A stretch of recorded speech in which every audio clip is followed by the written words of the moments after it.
Okay, my friends, we'll move on with the class. White magic, we're still on rule 14.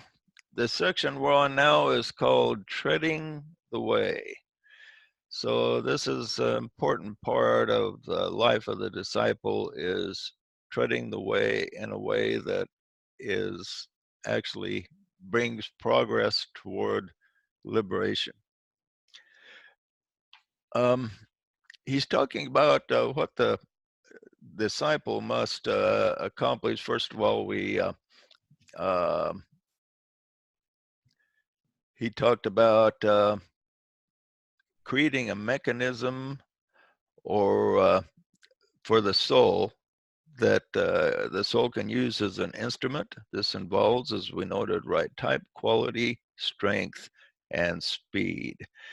And he says that to remember that no man is a disciple in the master's sense of the word who is not a pioneer. In other words, a disciple is somebody that forges ahead. He just doesn't, the average person, when you look around, just kind of takes things as they come and doesn't feel like, feels fairly powerless.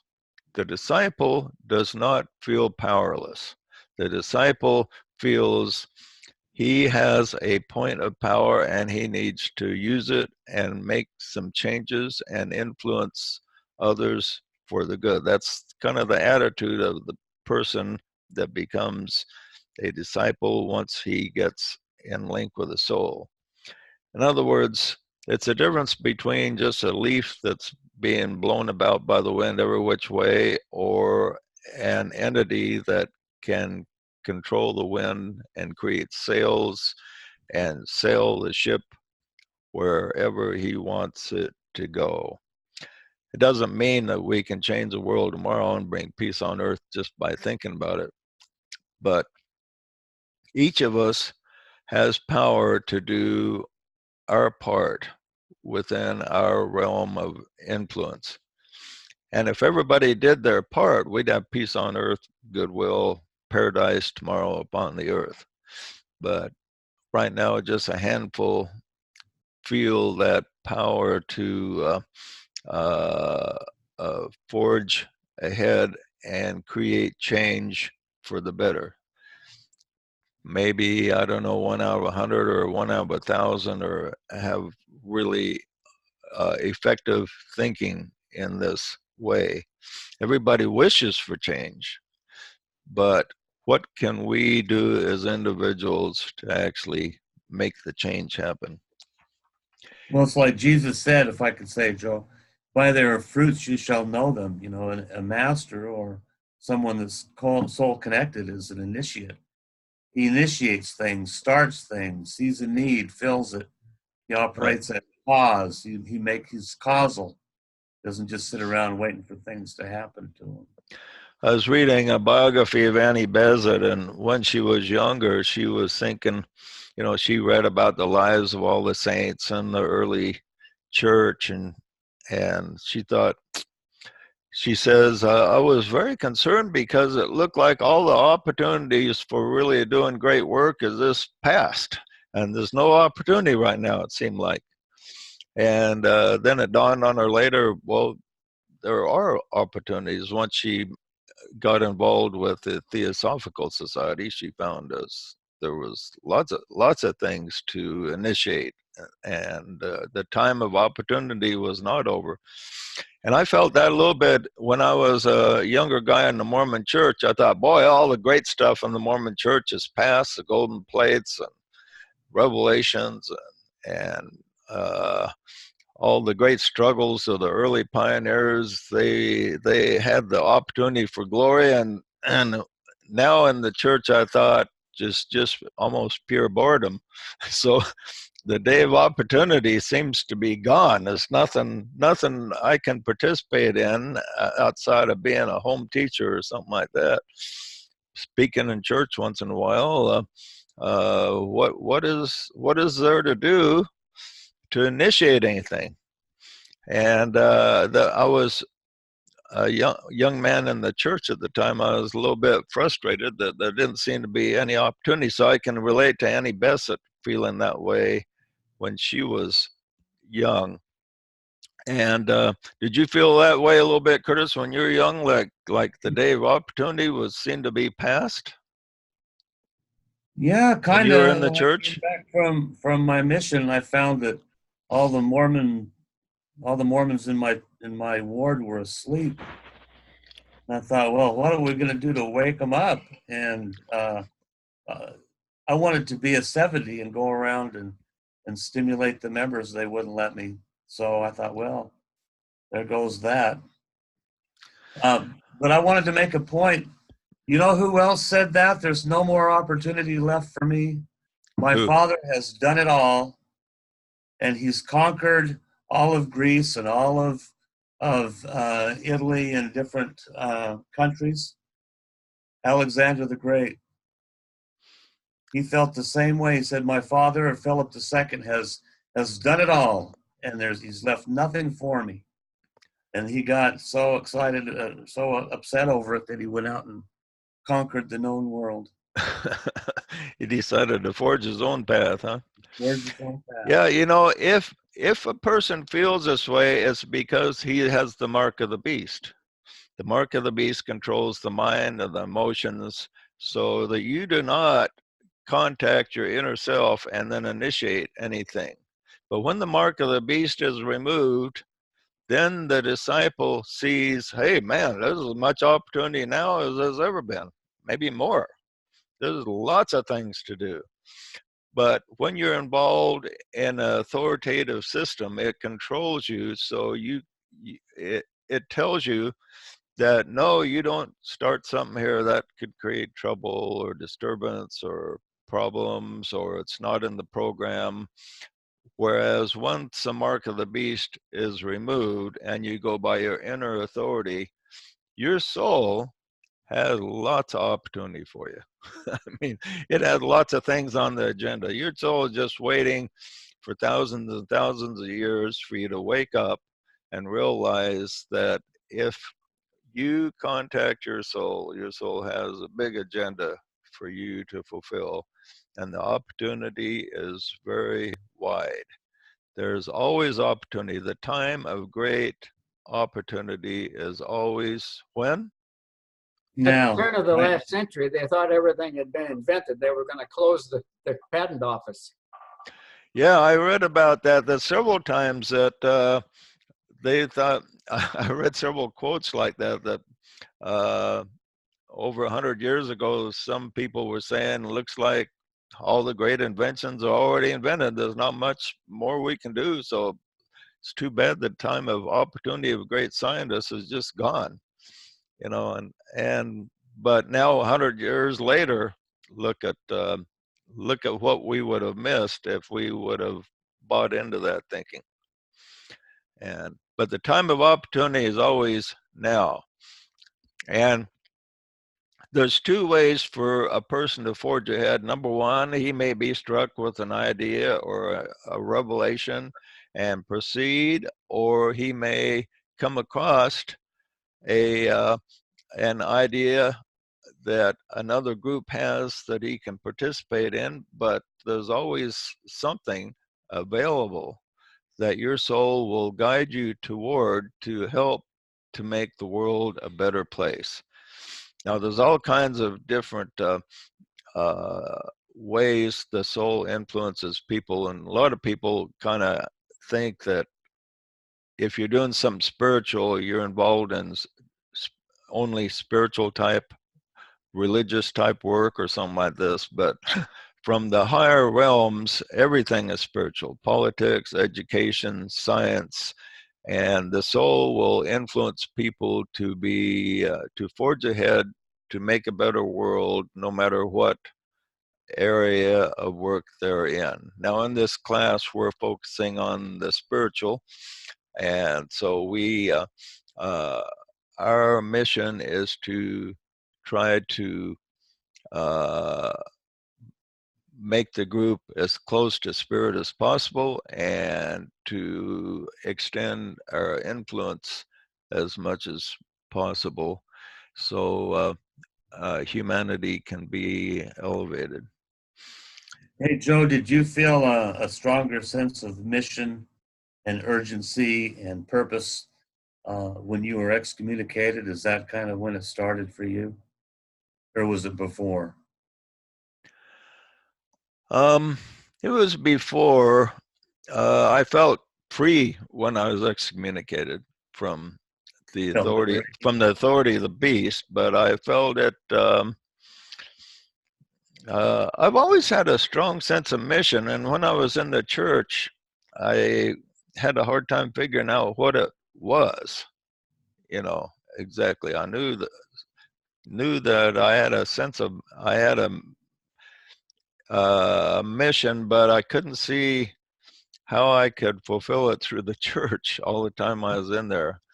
Right. And it wasn't until uh, I realized the church was not where the true spirit was in completeness anyway, that I then sensed, there's tremendous opportunity out there, a lot more than I anticipated.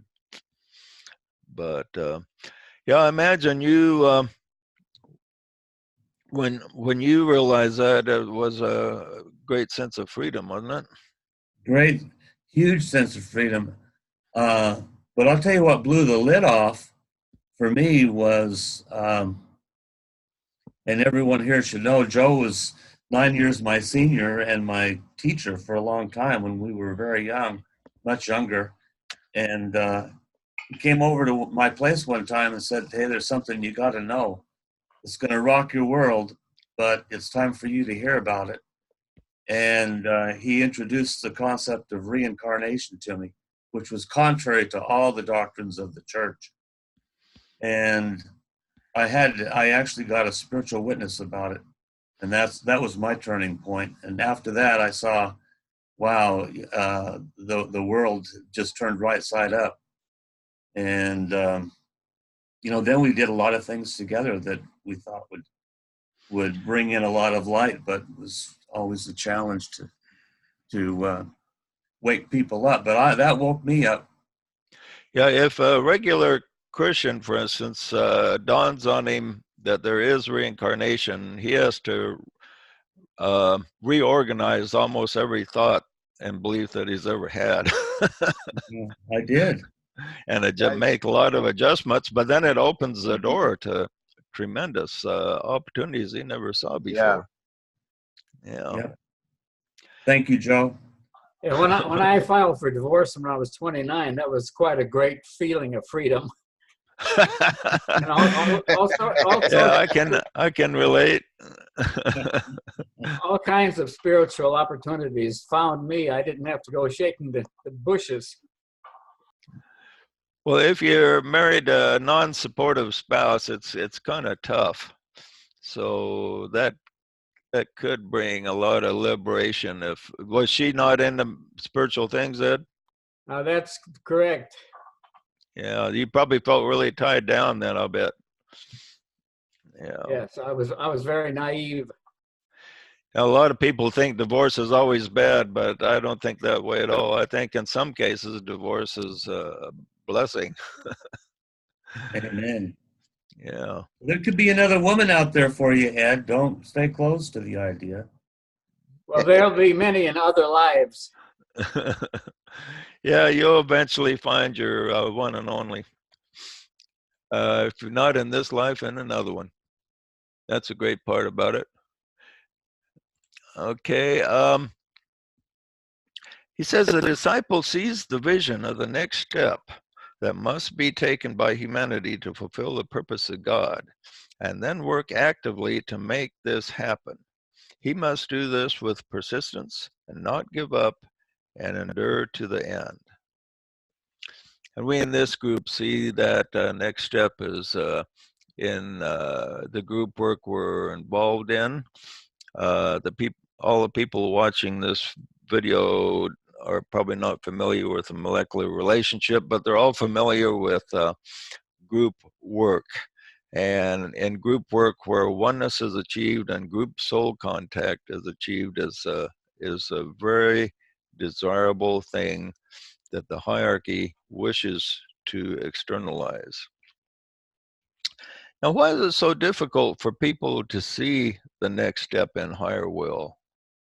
I think the next step for most of those that we call the little lives and the lesser lives, they need to know the truth of reincarnation and karma. That's the basic things. People go around thinking they can do it or whatever the hell they want to do it and get away with it. That's what's going on in politics and everywhere else. And they need to know reincarnation and karma and responsibility. Yeah, that's kind of the next step for the Western world, I think, is to come to the realization of reincarnation. And you know, there's quite a bit of proof that it's actually real. I'm surprised it doesn't get more press. Ian Stevenson did a bunch of research on it, and he found that there's a lot of children from the age of 2 to about 6 that can remember their past lives. And he took an interest in these kids because he thought, well, trouble with hypnosis taking people back, well, sometimes you get false memories and that. But little children recalling past lives is a different thing. They don't have to go in a meditation or a trance or anything. Some of them just remember. So he started interviewing these little kids. And so he come up with the idea, well, let's test these out to find out if these memories are actually accurate.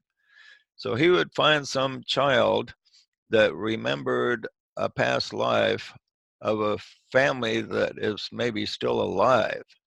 And then he would get some details, write them down, and then he would take the child to like a nearby the town where they lived their last life, and then have them see if some of the things they said was accurate. And quite a number of these were killed early. It seemed like if you were murdered or had a violent or early death, the person reincarnated quite quickly, quite often, and they also had a better memory of their past life because there was such a small interlude between the two lives. And so a lot of these children with past life memories had family that were still alive. And he took, just for some examples, he'd take some of these kids to, say, a lot of them were in India because they seem more sensitive to past life memories than America, but it was all over the world this happened. Somebody doesn't have their mute on. Let me check.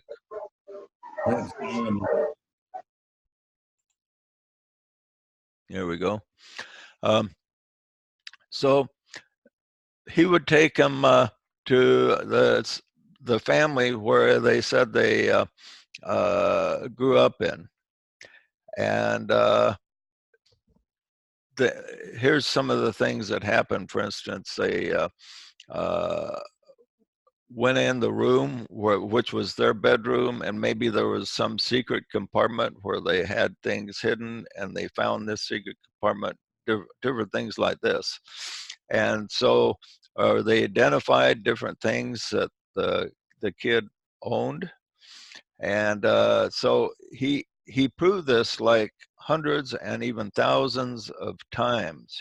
I think if I remember right, it was something like 3,000 kids he interviewed, and time after time, what they remembered was accurate. One of the funniest stories was that he took this little girl that died fairly young. She'd just been married a few years to this individual, and she was like 5 or 6 years old. And he took her, and she met the guy she was married to in the previous life. He was still alive. And she identified him, yes, you were my husband. And he couldn't believe it. He just said, this cannot be true. How can you prove it? And she says, well, I can prove it, but I need to whisper it to you. And she whispered in his ear, and the guy turned white.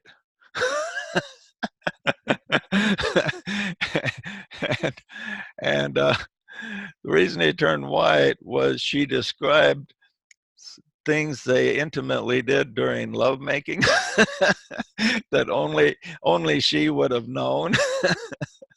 And so he was flabbergasted after that. He says, well, maybe she is. Was my past wife. So I thought that was kind of a humorous one that he dug up there. Did they Now, get together? I think DK. I don't know. I think DK mentioned something about with the advanced and people waking up to this new paradigm that's coming about, and they're learning more about reincarnation and self-responsibility. And by the year 2025, the whole concept and understanding about death and dying will change, right? People, it'd be more of a festive thing than a tearful thing.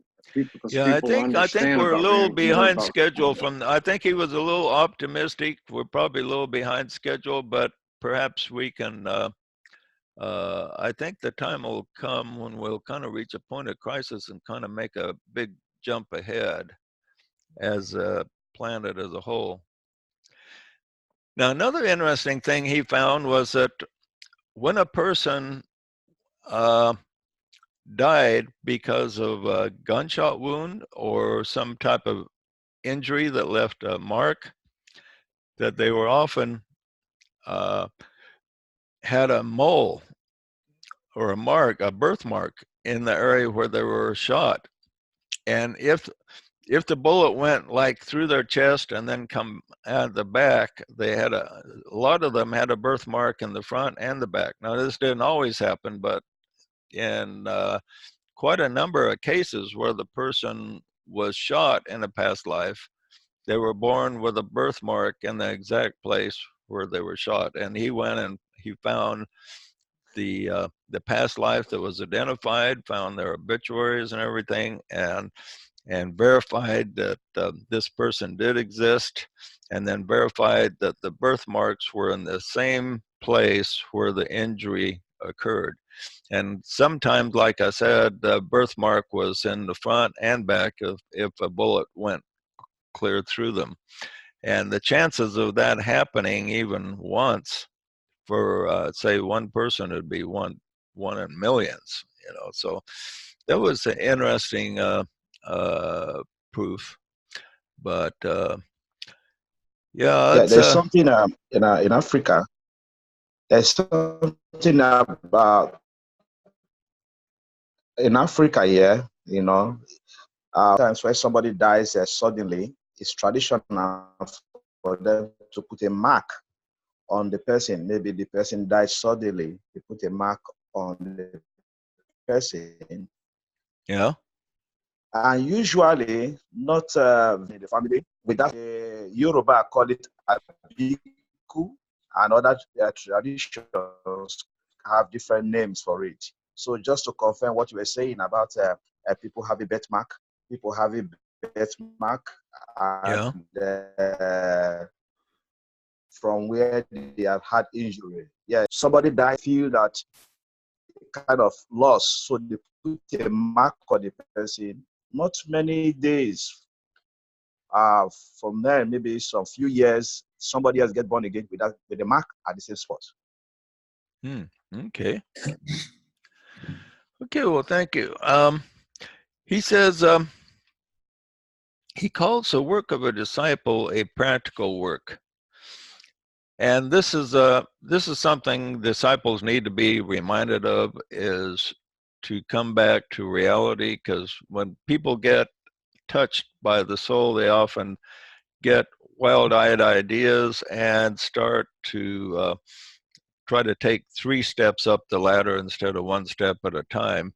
And he puts a lot of emphasis on being practical and moving step by step methodically.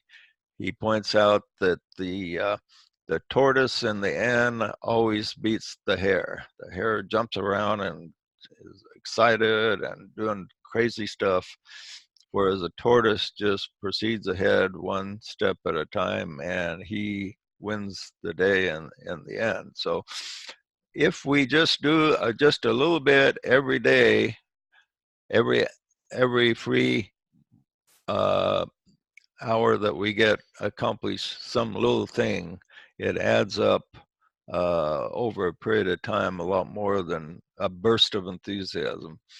And I don't know how many times I've seen it, that when people get touched by the soul, they just get a strong burst of enthusiasm, lasts a few months, and then you never see them again. They go back to the normal life, you know. So it's important that we just proceed. Don't have to do everything at one time, but keep steady in the light and keep moving ahead step by step. He says, the disciple will find that because he senses purpose, it will consume his thought and extra time. So when you do conceive the purpose, maybe you don't have to go in a great burst of energy, but it will consume your thought, and it should consume your thought. It should always be in your mind. Now, we have to make a living and live the normal life and handle relationships and do a lot of things that are not considered spiritual, fine. But while we're doing this, there's always moments that you can have for reflection. And this is what the disciple will do, is he will reflect many times throughout the day about purpose, about what he can do to be a better servant, what his next step is. And this, he points out, especially in the Western world. He says in the East, in India, for instance, the people are really into meditation and stuff like that, and they're into the inner world a lot more in the West. In the West, we have a lot more distractions. And he says the key thing for the disciple in the West to learn is to be able to focus on the meditative state kind of on the side while he's handling all the riffraff and disturbances that takes place in a noisy world. So the disciple in the West needs to learn to be able to handle all the noise and distraction, and yet keep his focus in the light enough so the light never fades, so the next step never seems something that cannot be taken. He says discipleship is a synthesis of hard work, intellectual unfoldment, steady aspiration, and spiritual orientation, plus the unusual qualities of positive harmlessness and the open eye which sees at will into the world of reality. Yeah, sees the will into the world of reality. This is something that a lot of people in the New Age communities and metaphysical world, the esoteric world, they are captured. They haven't really escaped the emotional control of their lives. So it's filtered by lower desire. And so they're focusing on self-development more than the power to serve. But the way for the disciple to move ahead is to seek to serve. When he seeks to serve first, puts that first, then the power to serve begins to come. If he just seeks on developing personal power without the focus on being a servant and helping humanity, then that progress will be quite slow. But when the soul sees that you want to serve, then it will assist you. Your higher self will assist you in developing greater personal power so that you will have power to accomplish that which you desire. That's an important thing. He says to become an adept It is necessary for the disciple to do 4 things. 1, to inquire about the way. 2, to obey the inward impulses of the soul. And 3, pay no attention to any worldly consideration. And 4, live a life which is an example to others. And then he goes and he amplifies these and talks about them. And he says these 4 points may be simple, but only a few apply them. A person would become a master, he says, if he applies these 4 apparently simple rules. Okay, so let's talk about this. This is the path to becoming a master, is to master these 4 simple rules. The first one is harder than it looks. Inquire about the way. He says the disciple absorbs the wisdom of his generation, yet he feels there is more and seeks to take additional steps. Okay, so a lot of us were raised in some standard of religion or teaching. We all went through childhood. We studied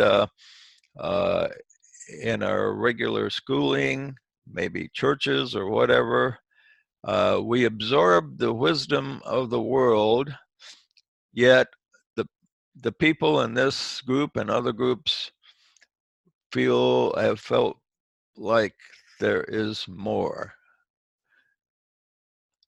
How about you, Rick? Did you kind of feel like as you were growing up that what was out there for you to read and absorb just didn't have it all? I pretty much always felt like as I needed it, it would be delivered. I started talking to God when I was still playing in a sandbox. But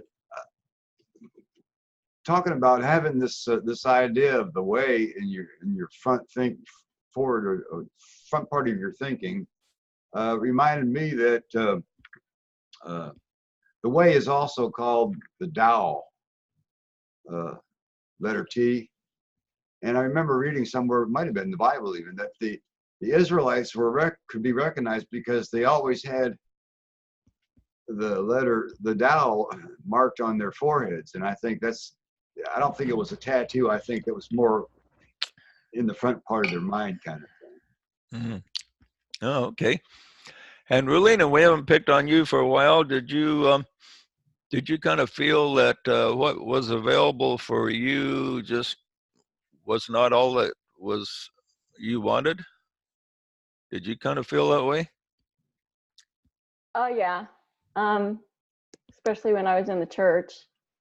I spent a lot of my time when I was in church reading my own literature, which I brought, just because I felt so starved spiritually. And yeah, always reading a lot of things that were really popular, but they just, yeah, I kind of sensed a little bit there that rang with me, but so much that was not, and it just didn't fill the gap. Yeah, did you find after a while that one book you read was pretty much a repetition of other books? Yeah. Just a little different twist, a little different ideas. But when I was told about your website and I started reading there, I just read and could not get enough. It was, I knew I was starving spiritually, but I didn't know how bad it was until I started reading your stuff, and then of course decays from there. But yeah. Yeah, there's 2 tendencies of people that say they tackle the highest that they know for reading material. And there's two different paths here. One path is, well, I guess I've got it all, so I guess I'm saved and don't have to do anything else. I just relax now and live a good life, die and go to my reward. But then the second path, what is the second path? What will he choose? Let's pick on somebody else here. Let's see. Who haven't we called on? Well, we haven't talked to Ed much today. What's the second path, Ed? Well, I know that I've always been on the path of wanting to know what's behind the appearances. You know, I was 15 sitting in my front step, and a lady came around and she said, if you come to my Foursquare Gospel Church and memorize the 5th chapter of Matthew, I'll give you this Bible. So I went there, and I went to the Sunday school, and but I always knew that there was something more, and then they didn't have it. And I could almost see this kind of a rosy glow about the place, but all they were doing was rolling around and talking in tongues, and I knew that wasn't it for me. But I know that my way is looking at what's the meaning of all of this and what it really is. And I've always been a seeker, and things have found me. Right. And so the second path, like Ed says, there is there's to go back to your soul, and your soul will let you know, yeah, there is more. You just have to keep searching. Ask and you shall receive, knock and you shall find. So the disciple begins to knock, and eventually more does come if he just doesn't relax and figure the search is over, the salvation is here. I'll just look forward to dying and going to live with Jesus. You know, that's the true disciple goes on a quest. DK says this: he is what he is because he has tried all the lesser ways and found them wanting, and has submitted to many guides only to find them blind leaders of the blind. Nothing is left to him but to become his own guide and to find his own way home alone. In the loneliness, which is the lot of every true disciple, are born that self-knowledge and self-reliance which will fit him in his turn to be a master. This loneliness is not due to any separative spirit, but to a condition of the way itself. Aspirants must carefully bear this distinction in mind. Now, the loneliness is something that every disciple passes through, because sooner or later, all the orthodox leaders that he surrounds himself with as he's growing up, he finds them to be wanting, and he finds that a lot of people are just satisfied with these leaders, with these teachings, with these just simple things like have faith, be a good person, attend Sunday school, be kind to your neighbor. You know, all good stuff, but there's got to be more. So the disciple starts feeling very lonely because he doesn't find anybody else that seems to be thinking the way he does. So he goes through a period of loneliness, and until he finds others like himself, or especially when he makes contact with a soul. And when he makes contact with a soul, he finds there's certain things that he has to do alone. Now, this doesn't mean that he can't be stimulated by others, because even DK himself spent 30 years putting these teachings and all these books to help guide us along the way. So we have external guides that are very helpful to us. But then when the next step is taken, it's really between you and your soul. How about you, Stacy? Have you kind of did you go through a period of loneliness? Yeah, I think it's a required thing that everybody has to go through. Just like you said, you get into a realm where it seems like nobody's on the same path you are, and you're thinking, well, am I doing this right? Am I abandoned? And takes further and deeper understanding to find out that you're never abandoned. Yeah, you And made a that, really good point there. Am I doing this right? Because as a person feels isolated and doesn't see anybody else thinking the way he does, he's tempted to doubt his own sanity. And so uh, he's is in a difficult spot, and a lot of people just give up and then go back to and join the orthodox way of looking at things and figure, well, I guess this must be where it is. But others like Stacy here continued, even though he wondered if he was losing his mind. Maybe he proceeded. Okay, and great is the reward. And once you do proceed, you will eventually find that there are others that kind of think out of the box just like you, like the group right here. We have found each other, and that's really great. We can support each other. And we realize that there are others that are on a quest like ourselves. When I was younger and in the Mormon church, I was beginning to wonder if there was another Mormon in the entire world that thought anywhere like me. But then Curtis finally showed up. I'll tell you what, if you're feeling alone, just remember there's almost 5,000 keisters now. Yeah, right. So You have to learn to be true to yourself. Follow the light of your own soul. I went through that that period where I had it with organized religion and found it all wanting. And remember, you sold me a motel, and I sold it, and had enough money in my pocket to go on my own quest. And I lived in the back of my Toyota pickup for a year and a half, traveling up and down the California coast, all by myself, just meditating and thinking and what's next. And then I went to a Whole Life Expo, and I met hundreds and hundreds of people, New Age people, thought-provoking people, people that had also had it with organized Orthodox religion. And there I found probably 100, 150 souls that had gone through that dark night and their own quest, and they came together at this expo. yeah, I wasn't alone. yeah, it's great. And not only that, but it's great to find other people that are thinking in your direction.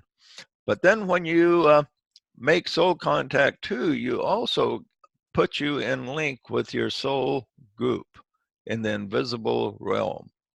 And this will take away the loneliness once the link is solidified. And you'll never really feel alone again. completely alone again. But still, even connected with your soul group, there are certain moves that you ought to make in life where you will be alone, as far as physically alone on the planet, to make the next step. Now, you can get all kinds of stimulation through books, through teachers, through DK like we're doing right here right now. These are all guides. But then when you take your next step forward, it's between you and your soul. I can't do it for you. Curtis can't do it for you. Ed can't do it for you. You have to take that next step. It's just between you and your soul. And that's the great part about it, is the you can get all kinds of good ideas and information and assistance from others. But then when the next step is taken, you take all that knowledge and run it by your soul, and then you see your next step, and it's between you and your soul, and you have to take it alone. And he says, the scriptures talk about Jesus treading the winepress alone. And DK says this applies to the individual disciple in his own life. When he takes the next step, he has to do it, and it's just between him And that's the way it should be, because that's when the growth actually happens. Like Curtis learned a lot of stuff from me, and then he just felt he had to take some steps completely on his own, and he takes off to California on a quest, and he learned a lot on his own from that quest. And this is what we all have to do. We have to you can only rely on a teacher so much. The teacher's job, like me being a teacher, is just to stimulate you. I can't do anything for you, but to stimulate you, maybe make you think about something. But then when you get enough spiritual knowledge to take a step, it's completely up to you. No teacher or assistant's going to come pull you into your next step. Even the masters say that they have to kind of look when they see an important disciple on the verge of taking a step. They can't help. They have to sit back and watch him and see what he does. Okay, secondly, he says, the true inquirer is one whose courage is that of a rare kind, which enables its possessor to stand upright, to sound his own clear note in the very midst of the turmoil of the world. He is one who has the eye trained to see beyond the fogs and miasmas of the earth to that center of peace which presides over all the earth's happenings, and that the trained attentive ear, which, having caught a whisper of the voice of silence, is kept tuned to that high vibration, which is thus deaf to all the lesser alluring voices. This again brings loneliness and produces that aloofness which all less evolved souls feel when in the presence of those who are forging ahead. So the lesser evolved souls around you will feel like you're being aloof as you're forging ahead. And interesting statement, he says. He also makes an interesting statement that there's a center of peace that presides over all the earth's happenings. So we look on the planet and watch the news and just turmoil all over the place. But he says there's a center of peace that presides over all the earth's happenings. So that's a very interesting statement. This is all necessary. You know, this is like Shakespeare says, it's a play, it's a drama. We're working out our karma on this stage, and it's all part of the plan. It's the burning ground of the soul. It has to be this way. Yeah, yeah. We complain about it. We complain about the suffering and the tribulation and all the problems of the world, but everything in this world is really a great school. And if we came down to, if the world were a perfect place, we might as well stay in the spiritual realm where everything is in order. We left a state of tremendous order and came down to a state of physical disorder to be a schoolroom for us. And we complain about it when we're here, but we actually look forward to coming here and learning. Doesn't it appear that, you know, with this grand awakening, that people are starting to see that what we have to do as individuals to calm and turn everything around, you know, by self-illumination and understanding, meditation, that's the plan of turning this thing around. It appears that it's happening. It's becoming more prominent. People are waking up in grosses, you know. Well, keys are an example. Yeah, we see a lot of people waking up, and when they do wake up, they're far from perfect. They come, a lot of them have kind of screwy ideas, but they have the right, a lot of people with screwy ideas have the right ideals. And so we're slowly being pulled the right direction, but we just have to sort out the real from the unreal. Okay, we're near the end of our time. Any other comments or questions before we wrap it up here? Yeah, there's always the next step. Right, that's a good point, Curtis. And that's a big problem people have when they take a big step. They think, well, I've arrived, salvation is here, I don't have to do anything else, I've finally achieved. But there's always a next step. Even for the planetary logos, even the solar logos, they all have next steps. I just want to say one thing: learning process never ends. Yeah. Jacob's ladder is infinitely long. You take it one step at a time. Right, never ends. Eternal lives on eternal worlds, the statement I like. Okay, well, it's been a really good group today and great to meet with you. And we will see you, all being well, next Sunday at 2 o'clock. And the key should be over 5,000 members by then. Yay. So we will see you then. Yeah.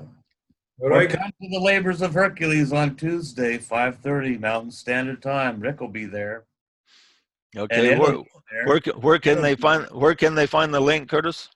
They can come to, I'll put it on the molecular chat. And how about for the Keys members? Are you going to put something there on the I'll Keys? put something there. Where would that go? Just on the Keys group? Yeah, I'll put it on the Keys group. It'll be on a Gathering of Lights on Facebook. Okay. Okay, we will, good luck with that, and we will see you guys next Sunday, all being well. All right. Hasta la vista. So long, everybody. Mhm. Bye.